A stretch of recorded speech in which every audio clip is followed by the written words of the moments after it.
Marcus Henderson had built his automotive empire from nothing. 23 years ago, he started with a single used car lot on the outskirts of Detroit, selling beat-up sedans to families who needed reliable transportation but couldn't afford showroom prices.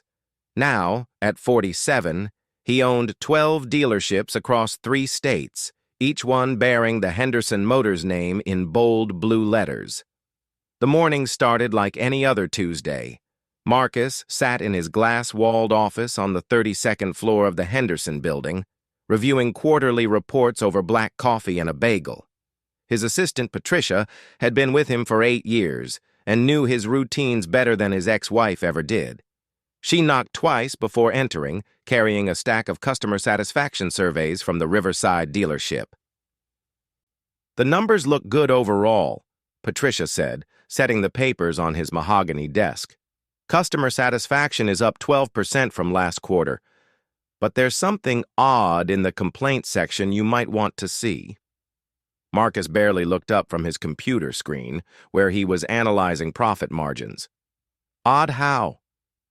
3 separate complaints about the same salesman, all within the past 2 weeks, customers saying they felt pressured into contracts they didn't understand. That got his attention. Marcus had built his reputation on honest dealing and transparent pricing. His dealerships consistently ranked among the top customer service locations in every market they served. A pattern of complaints was like a crack in the foundation of everything he'd worked to build. "Which salesman?" Marcus asked, finally looking up from his screen. "Tony Castellano at Riverside. He's been there about 6 months. Actually, his sales numbers are through the roof. Top performer last month." Marcus frowned. High sales numbers combined with customer complaints usually meant one of 2 things. Either the customers were unreasonable or the salesman was cutting corners. In his experience, it was rarely the former. "Get me his file," Marcus said, "and cancel my lunch meeting. I think I'll take a drive out to Riverside this afternoon." The Riverside dealership was Marcus's newest location, opened just 18 months ago in an affluent suburb where young families moved when they outgrew their downtown apartments. It was a beautiful facility with floor-to-ceiling windows and a customer lounge that looked more like a high-end coffee shop than a waiting area. Marcus had personally overseen every detail of its construction.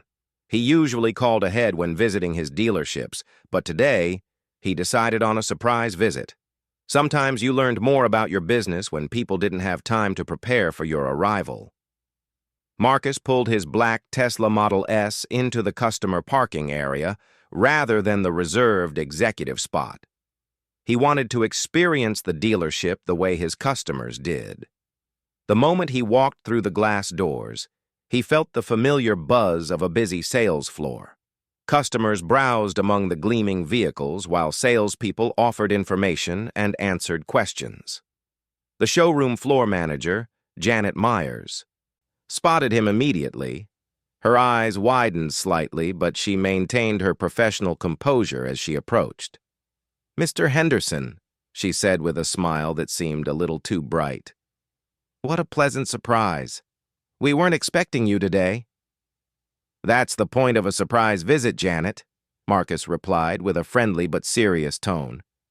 "How are things going? Any issues I should know about?" "Everything's running smoothly. Sales are strong this month. Actually, Tony Castellano just closed another deal about an hour ago. He's been our star performer." Marcus nodded, filing that information away. "I'd like to observe for a while. Don't mind me. Just pretend I'm not here." Janet looked uncomfortable with that request, but she couldn't exactly argue with the owner of the company. "Of course, Mr. Henderson. Is there anything specific you'd like to see?" "I'll let you know," Marcus said, then walked away before she could ask more questions. He positioned himself near the customer lounge where he could observe the sales floor without being too obvious about it. Within minutes, he spotted Tony Castellano. The man was in his 30s, well-dressed in a sharp blue suit, with perfectly styled dark hair and the kind of confident smile that suggested he was very good at his job. Tony was standing next to a silver SUV with a middle-aged couple who looked like they were trying to make a decision. Marcus couldn't hear the conversation from where he sat, but he could read body language. The husband seemed hesitant, occasionally shaking his head, while the wife appeared more interested. Tony's posture was classic sales technique, leaning in slightly, using hand gestures to emphasize points, maintaining eye contact. After about 20 minutes, Marcus watched the couple follow Tony toward the finance office. That was usually where deals were finalized and contracts were signed. Marcus decided to get closer. He casually walked past the finance office, which had large interior windows that allowed him to see inside. Tony was sitting across from the couple at a desk covered with paperwork. The finance manager, a woman named Carol Pierce, whom Marcus had hired personally, was explaining terms and pointing to different sections of the contract. What Marcus saw next made his stomach tighten. While Carol was talking, Tony slid a different set of papers in front of the customers. It happened so smoothly that Marcus almost missed it. The husband started to read the new documents. But Tony immediately began talking, pointing to a different section and effectively distracting him from what he'd been reading. Marcus felt his pulse quicken. In 30 years of selling cars, he'd seen every trick in the book. He'd also made it absolutely clear to every employee in every one of his dealerships that such tactics were grounds for immediate termination. The meeting in the finance office continued for another 15 minutes. Marcus watched from different positions, trying to get a better view of what was happening without being obvious about his surveillance. When the couple finally emerged, they looked confused, but were carrying keys to their new vehicle. Tony walked them toward the service area to complete the final paperwork and take delivery of their SUV. As they passed near where Marcus was standing, he overheard part of their conversation. "I'm still not sure about that extended warranty," the wife was saying to her husband. "It seemed expensive, and I didn't see it on the original estimate." "He said it was required for the financing," the husband replied. "I guess we don't have a choice." Marcus felt heat rise in his chest. Extended warranties were never required for financing. That was exactly the kind of deceptive practice he'd spent years trying to eliminate from the car business. He waited until Tony returned to the showroom floor, then approached him directly. "Congratulations on the sale," Marcus said, extending his hand. "I'm Marcus Henderson." Tony's eyes lit up with recognition and perhaps a hint of panic. "Mr. Henderson, what an honor to meet you, sir. I've heard so much about you." "All good things. I hope," Marcus replied with a smile that didn't reach his eyes. "I was observing your sales technique with that couple. Very impressive. Tell me about the extended warranty you sold them." Tony's confident demeanor faltered slightly. "Oh, that. Yes, well, it's a great product. Really protects their investment. And you told them it was required for financing." Well, I might have mentioned that it was strongly recommended by the finance company." Marcus nodded slowly. "Strongly recommended is different from required, isn't it?" "Yes, sir. You're absolutely right. I should have been clearer about that." "Yes, you should have." Marcus paused, studying Tony's face. "I'd like to review the contract they signed, if you don't mind. Just want to make sure everything was handled properly." Tony's face went pale. "Of course, Mr. Henderson. I'll get you a copy right away." As Tony hurried toward the finance office, Marcus felt a mixture of disappointment and anger building inside him. He'd worked too hard and too long to build a reputation for honest dealing, to let one salesman destroy it with shady tactics. But as he was about to discover, Tony Castellano's deceptive practices were just the tip of the iceberg. The real shock was waiting for him in that contract, and it would reveal a problem much bigger than one dishonest salesman. Carol Pierce emerged from the finance office carrying a file folder. She looked nervous as she approached. "Mr. Henderson," she said quietly, "Tony asked me to give you this. It's the contract for the Martinez sale." Marcus took the folder and opened it immediately. He'd reviewed thousands of car sales contracts over the years and could spot irregularities quickly. What he saw made his blood run cold. The contract showed the correct vehicle price and trade-in value, but there were several additional charges that hadn't been properly disclosed. The extended warranty Tony had claimed was required was listed at nearly $3,000. There was also a documentation fee of $800, which was double what Henderson Motors typically charged, and a market adjustment fee of $1,500 that had no explanation whatsoever. But those weren't the details that made Marcus's hands shake as he held the contract. It was the signature line at the bottom that made his world tilt on its axis. The contract wasn't just in Tony Castellano's name as the selling agent. It also bore the signature of someone Marcus trusted completely, someone who had access to override pricing and add fees without customer approval, someone who could authorize changes to contracts even after they'd been printed. The signature belonged to Janet Myers, the showroom floor manager, the woman who had smiled so brightly when she greeted him less than an hour ago, the woman he'd hired personally and trusted to run one of his most important locations. Marcus stared at the signature, hoping he was misreading it, hoping there was some innocent explanation. But the evidence was right there, in black and white. Janet wasn't just allowing Tony's deceptive practices. She was actively participating in them. The scope of the problem was becoming clear, and Marcus realized this wasn't about one bad salesman anymore. This was about systemic fraud, happening right under his nose in a dealership that bore his name and reputation. As he stood there holding the damning contract, Marcus made a decision that would change everything. He was going to find out exactly how deep this corruption went, and he was going to do it without warning anyone that he was on to them. The real investigation was just beginning. Marcus Henderson spent the rest of that afternoon playing a dangerous game. He smiled and made small talk with Janet Myers while his mind raced through possibilities and plans. He complimented Tony Castellano on his sales numbers while fighting the urge to fire him on the spot. Every friendly interaction felt like swallowing poison, but he needed to know how extensive the fraud was before he made any moves. After leaving the dealership that evening, Marcus drove straight to his attorney's office. David Kim had been handling Henderson Motors' legal affairs for over a decade, and Marcus trusted him completely. David's office was in a downtown high-rise, and even at 7 in the evening, he was still working when Marcus called from the lobby. "This is highly unusual," David said after reviewing the contract Marcus had photographed. They were sitting in David's conference room, surrounded by law books and the glow of the city lights outside. The unauthorized fees alone could constitute fraud, but if this is happening systematically, you could be looking at criminal charges against your employees and potential liability for your company.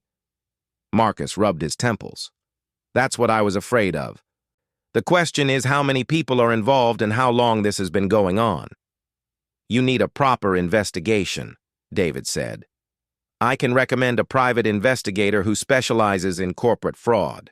But Marcus, you also need to consider the possibility that this goes beyond just the Riverside location." That thought had been nagging at Marcus all evening.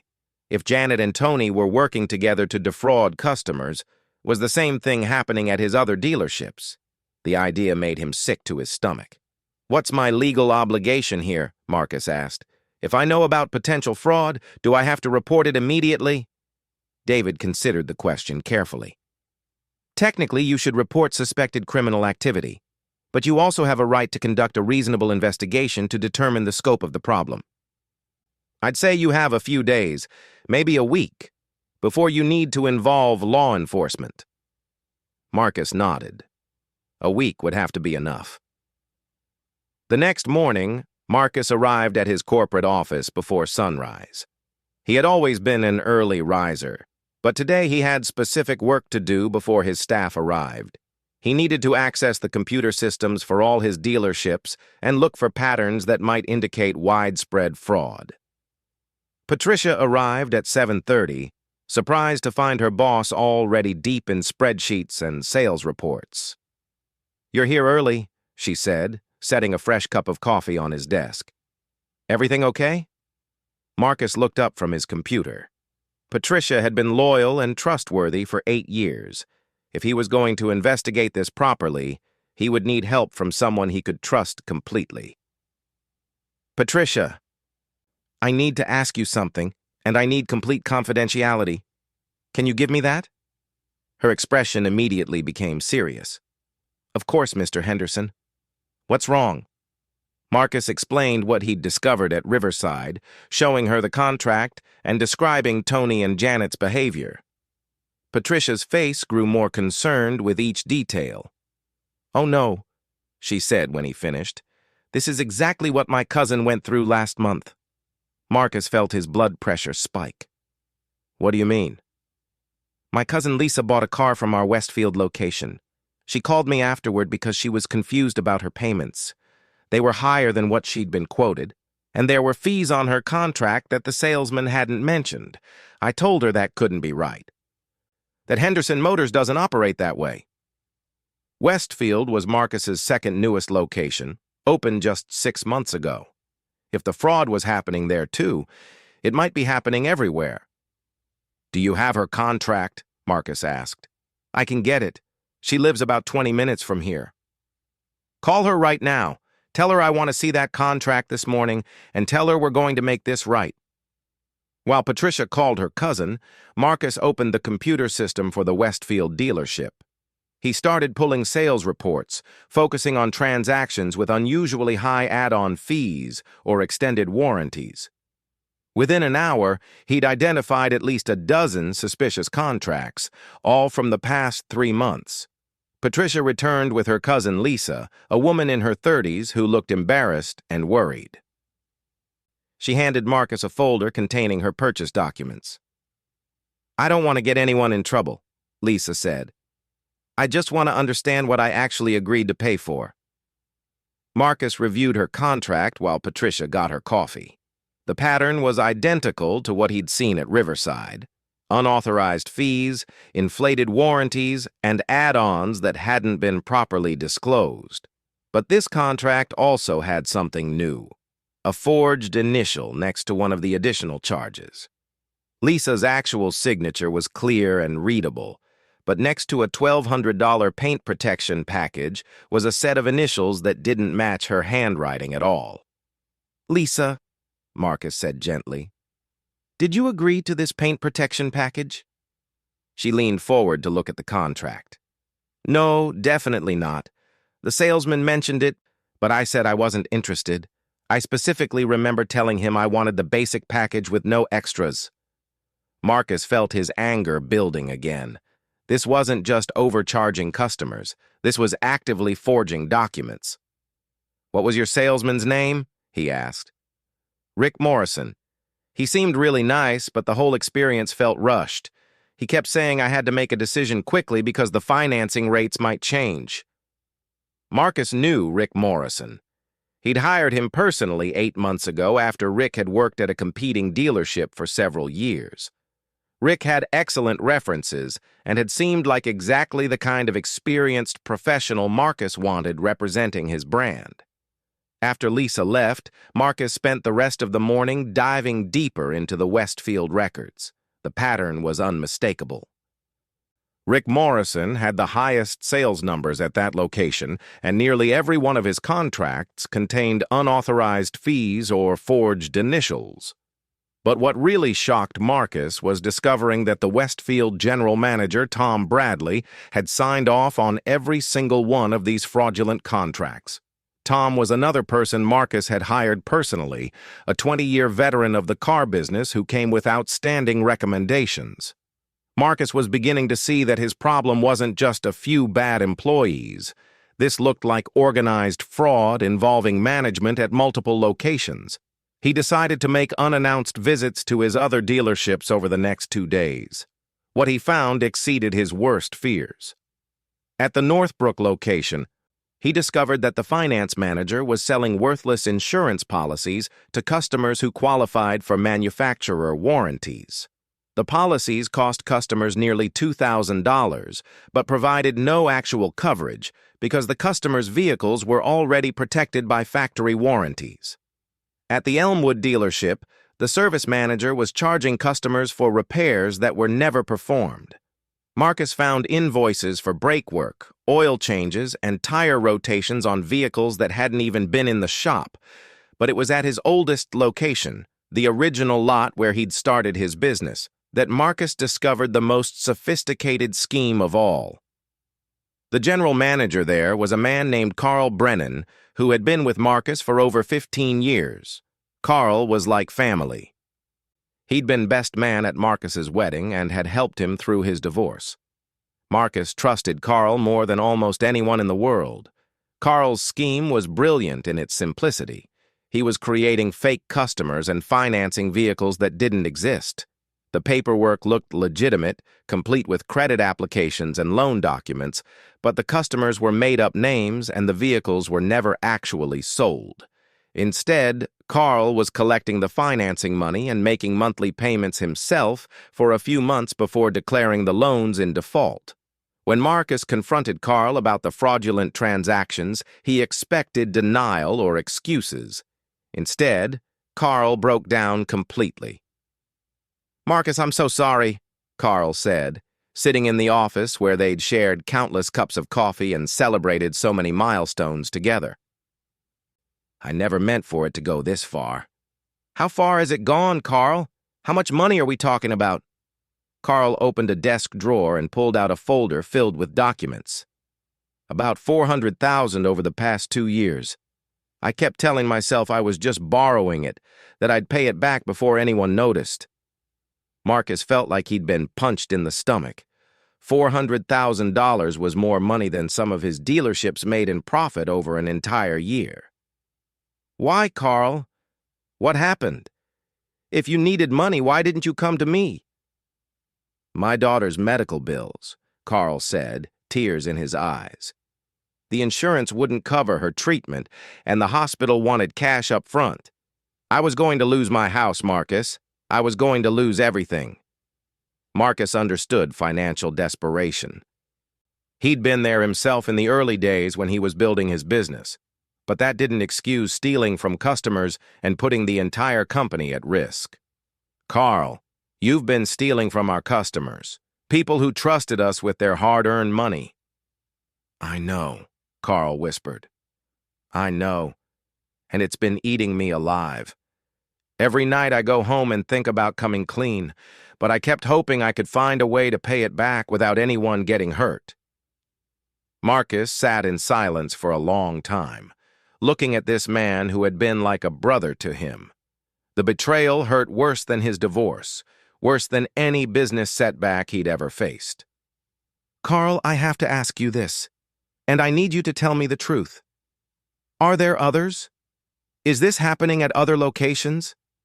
Carl nodded miserably. "I think so. I've heard rumors, seen things that didn't add up. I think there might be a whole network of people doing this across your dealerships." The room felt like it was spinning. Marcus had built his business on the principle of honest dealing, and now he was discovering that his own employees had been systematically defrauding customers for years. "Who?" Marcus asked. "Who else is involved?" "I don't know for sure," Carl said, "but I think it starts with the regional managers. They've been pressuring everyone to hit impossible sales targets, and they don't ask too many questions about how we achieve them." Regional managers. Marcus felt his heart sink even further. There were only 3 regional managers in his entire organization, and they reported directly to him. If they were involved, this conspiracy went all the way to the top of his corporate structure. As Marcus left Carl's office that evening, he realized that everything he'd worked for over the past 2 decades was in jeopardy. The fraud was widespread, systematic, and involved people he'd trusted with his business and his reputation. But he also realized something else. If he was going to save his company and protect future customers from being victimized, he needed to act quickly and decisively. The investigation had revealed the scope of the problem.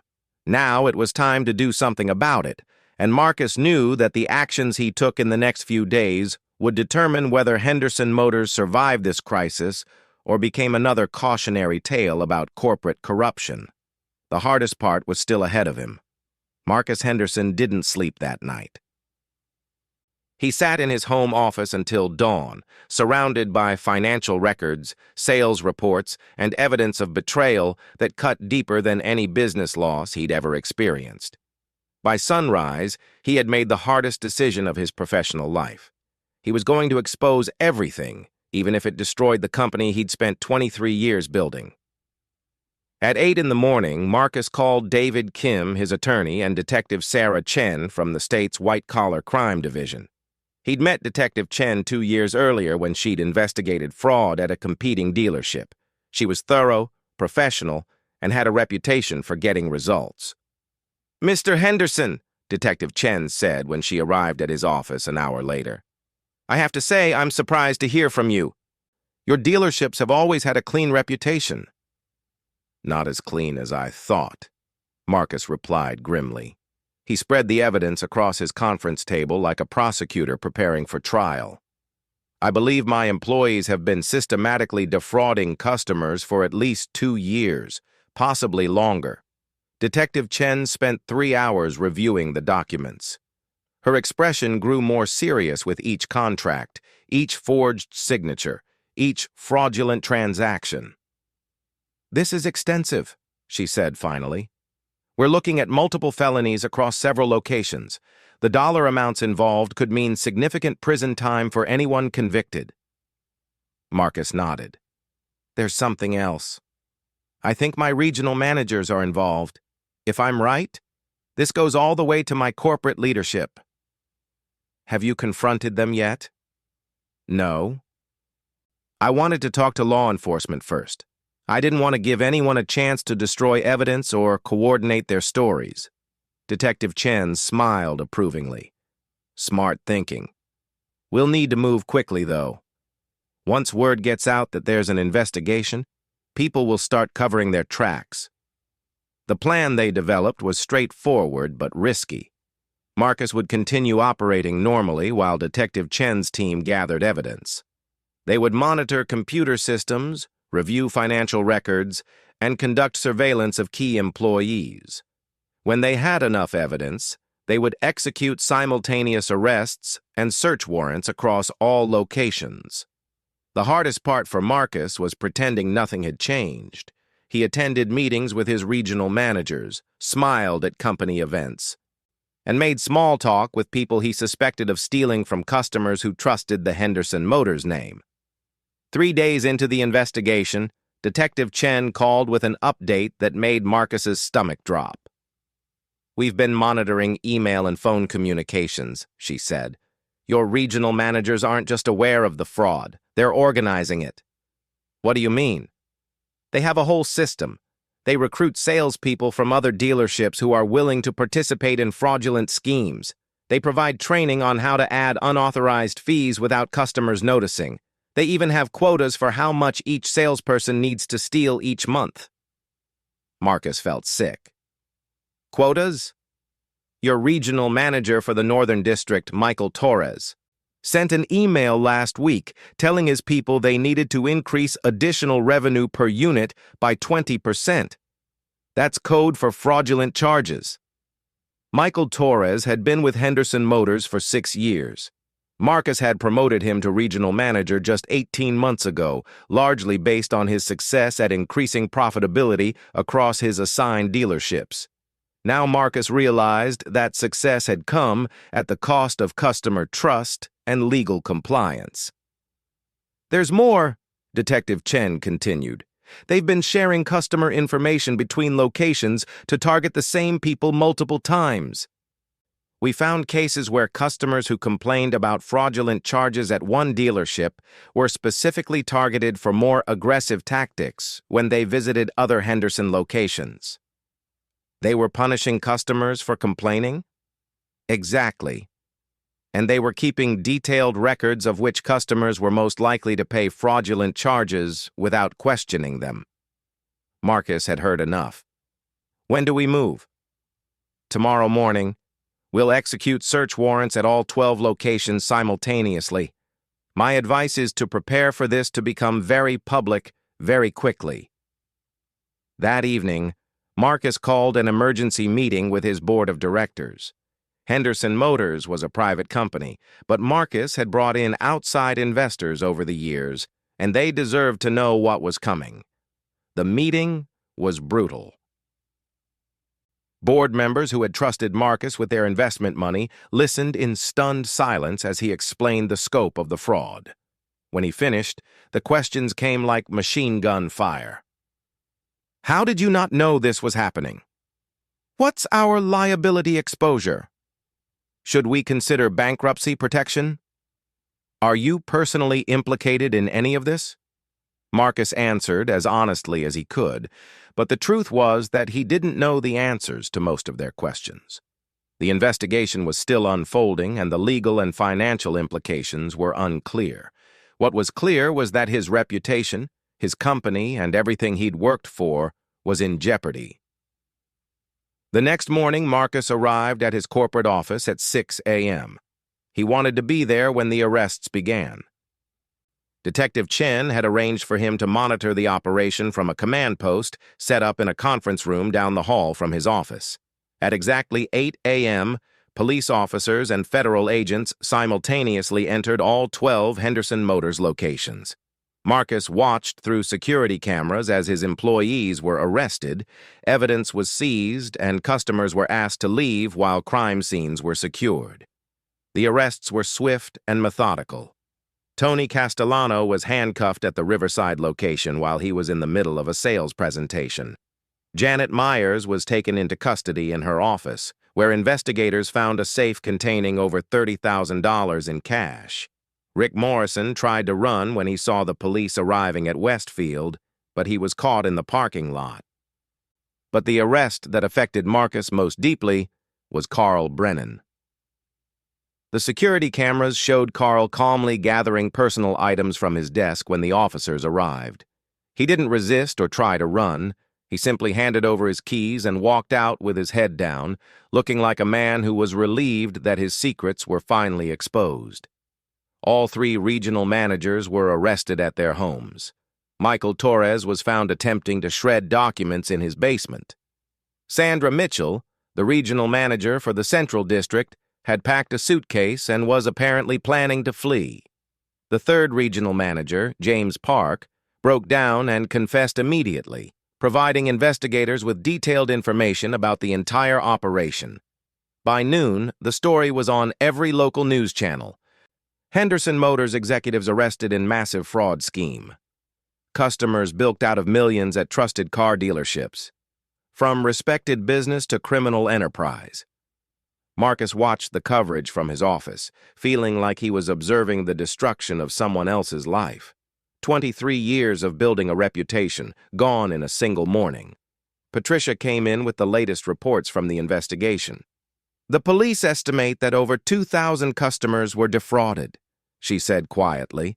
"The total amount stolen is probably around $3 million. $3 million. Marcus had built his entire fortune on the principle that satisfied customers were the foundation of long-term success. Now he was discovering that his own employees had stolen $3 million from the people who trusted his name and his company. The phone hadn't stopped ringing all morning. Reporters wanting statements, customers demanding explanations, vendors worried about getting paid, and attorneys offering to represent him in what they predicted would be a flood of lawsuits. But the call that mattered most came at 2 in the afternoon. "Mr. Henderson, this is Detective Chen. We've completed the initial round of arrests and searches. I thought you should know that we recovered over $400,000 in cash from various locations. We also found detailed records that will help us identify every customer who was defrauded." "What happens now?" Marcus asked. "The district attorney will be filing charges within the next few days. We're looking at racketeering charges for the regional managers, fraud and forgery for the sales staff, and potentially dozens of individual counts of theft. This is going to be a big case." "And what about my company?" Detective Chen paused. That depends partly on your cooperation and partly on how the courts view your role in all this. The fact that you came forward voluntarily will work in your favor. But you're still facing potential civil liability from every customer who was defrauded. After hanging up, Marcus sat alone in his office thinking about the future. Henderson Motors might not survive this scandal. Even if the company avoided bankruptcy, the damage to its reputation might be irreparable. But as he reflected on the events of the past week, Marcus realized that saving his company wasn't the most important thing anymore. The most important thing was making sure that every customer who had been defrauded was made whole, regardless of what it cost him personally. Over the next 6 months, Marcus worked with investigators, prosecutors, and victim advocates to identify and compensate every person who had been cheated.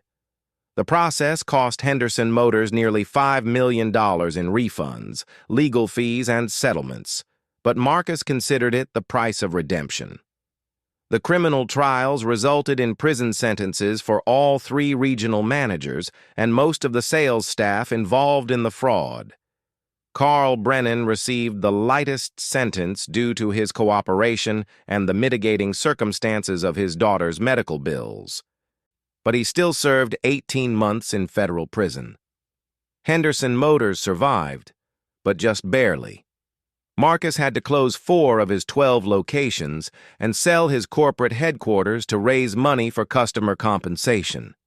He laid off nearly half his workforce and took no salary for 2 years while the company rebuilt. The rebuilding process was slow and painful, but it was also oddly liberating. Marcus implemented new oversight systems, mandatory ethics training, and compensation structures that rewarded honest dealing rather than high-pressure sales tactics. He personally reviewed every contract for the first year after the scandal, and he made customer satisfaction his company's only measure of success. 3 years later, Henderson Motors had regained much of its reputation and most of its profitability. The company was smaller than before, but it was also stronger and more ethical. Marcus had learned the hardest lesson of his business career, that success built on dishonesty isn't success at all. It's just a delayed disaster. Looking back, Marcus realized that walking into his own dealership that Tuesday afternoon and discovering the fraudulent contract was the worst day of his professional life. But it was also the most important day, because it forced him to confront a truth he'd been unconsciously avoiding, that building a successful business means nothing if you lose sight of the values that made success worth pursuing in the first place. The scandal cost Marcus millions of dollars, nearly destroyed his company, and ended friendships he'd treasured for years. But it also taught him that real success isn't measured in profit margins or sales numbers. It's measured in being able to sleep at night, knowing that your customers trust you, your employees respect you, and your business practices reflect your values. That lesson, as painful as it was to learn, turned out to be worth every penny it cost him.